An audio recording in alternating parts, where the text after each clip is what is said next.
You should be able to have a team under you. You should have budgets. You should have the power to invoke change, create systems, get feedback. Like all of that work still needs to be available. So figure out what tasks you're doing that are low value. Identify those. Get enough of those together to start hiring somebody, and then start practice hiring people to do those tasks.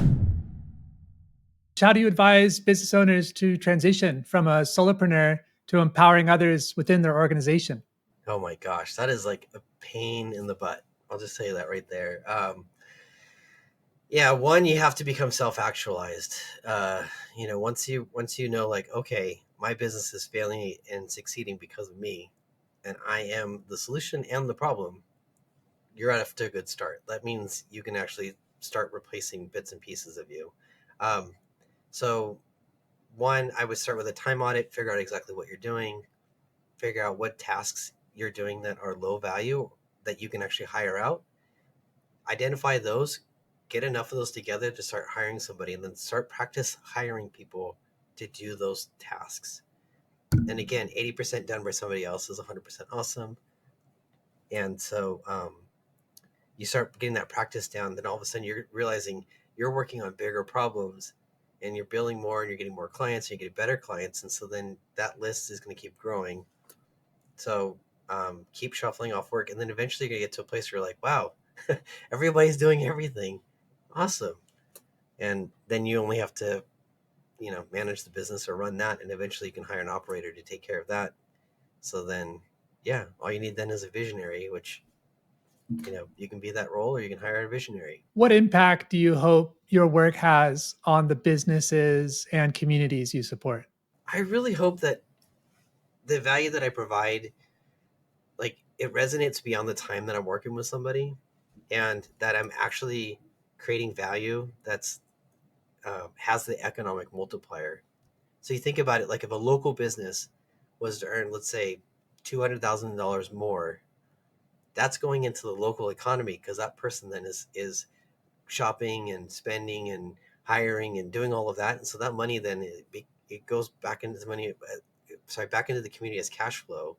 And so I think if we had more small businesses succeeding and they were continuing to grow, um, that would be more cash flow in the community. That would be more people working for local businesses, local support. And so I hope my work, by getting people structured and organized, becoming more efficient, figuring out how to hire people, figuring out how to get onto a growth path, and then actually building the business into a business that could potentially sell. We also then could preserve those businesses that need to transition to the next generation of ownership. Um, and I think that's kind of one of my future worries, is boomers are not graduating. Boomers are retiring right now. And I've seen a lot of businesses just close their doors because they basically were solopreneurs that did everything. And so they can't imagine selling it.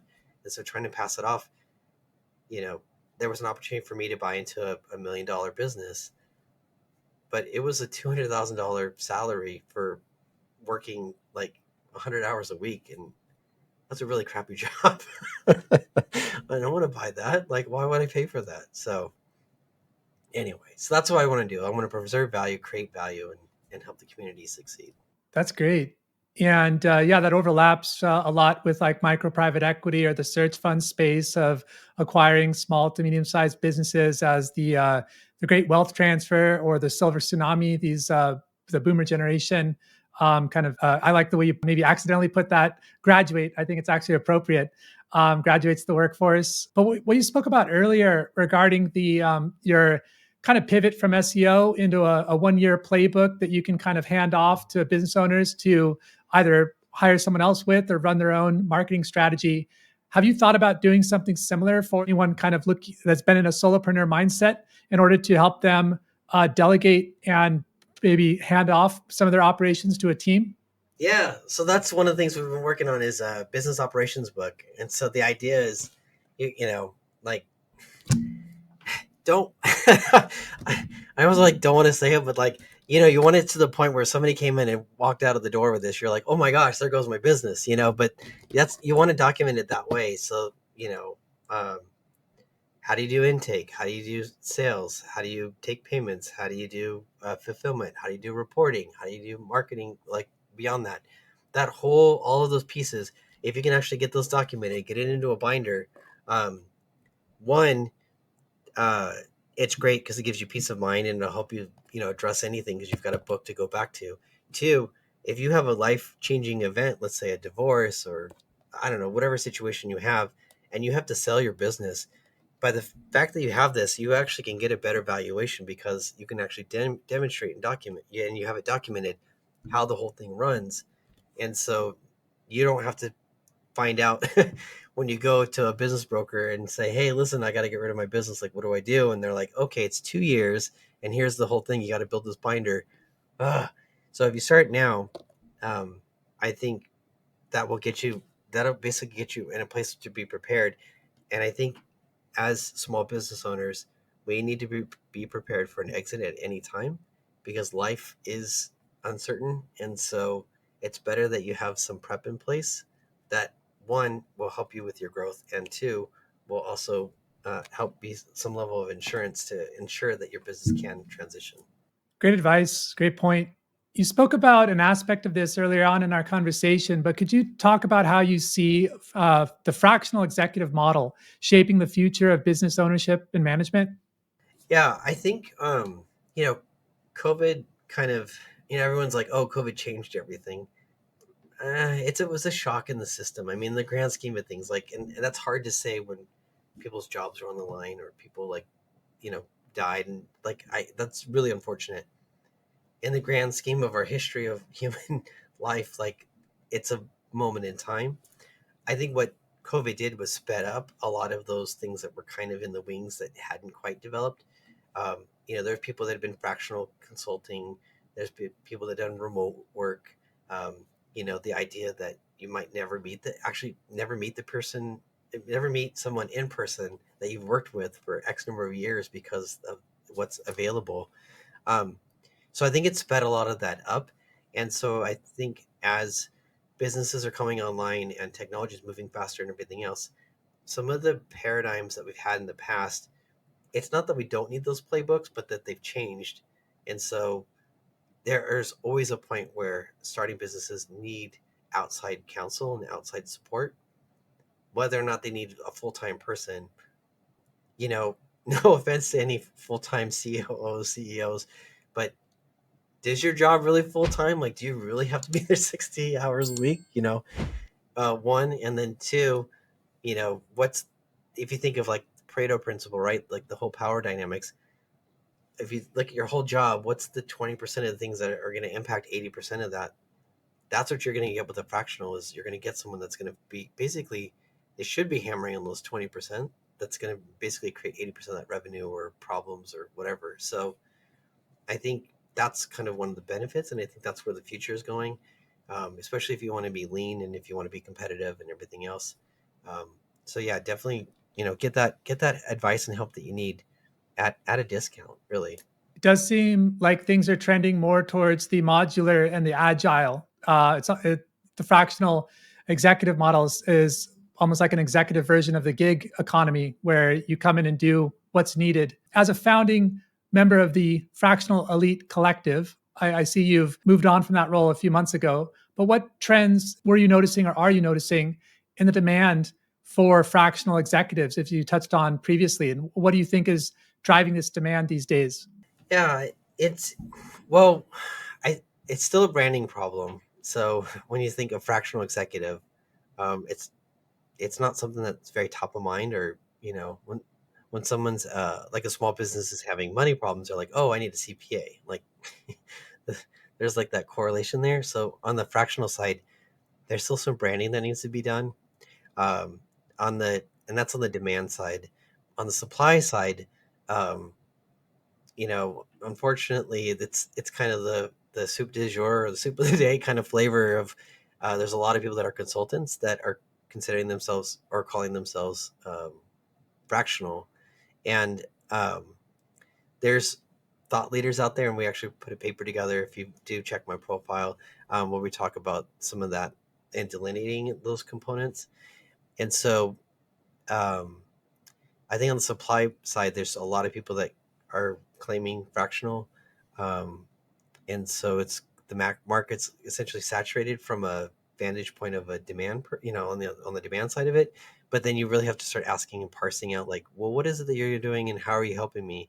And as a fractional executive, one of the big things that we've delineated about that job is it is coming in at a fraction. It is coming in at an executive level.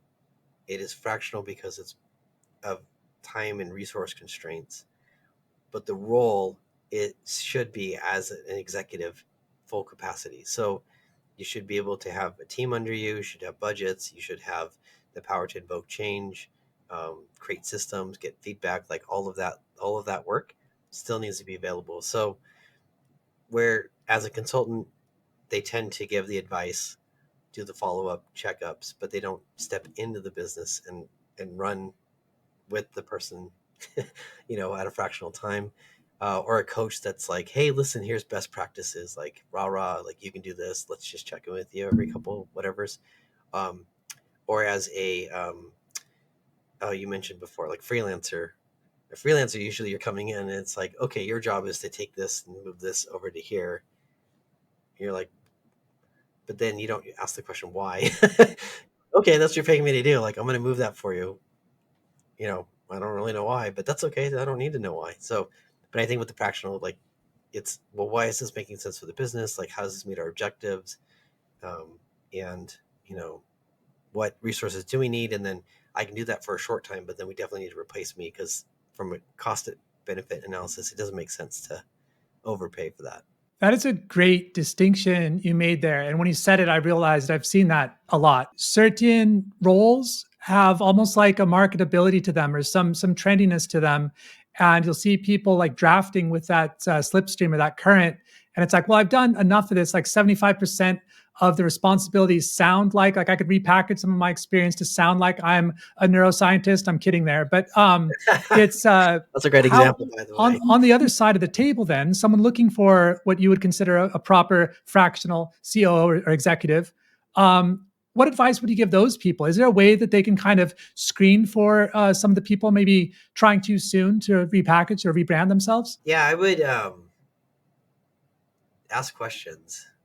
I mean, really, ask the person, like, well, what exactly are you going to do, and like, how exactly are you going to impact my business, and you know, what are, like, is this your only client? Like, am I your only work that you're doing? Um, I mean, part of one of the big distinctions is that my business is helping businesses build their business, and so I still have a business to go back to, as opposed to a freelancer that, cool, I'm going to go pick up my next gig and you know just try to keep cash on the cash flow. Well, no, I'm building a business of helping businesses. So we've got intake processes, we've got follow throughs, I've got work that I've done with other clients that I can't obviously reuse that, but the strategies, techniques, solution sets, all that stuff, I can repurpose a lot of that stuff. So, and then I have contacts. That's the other part too. Is, okay, we need X, Y, Z. Great, let me go find it, and then I've got a network of people to go ask.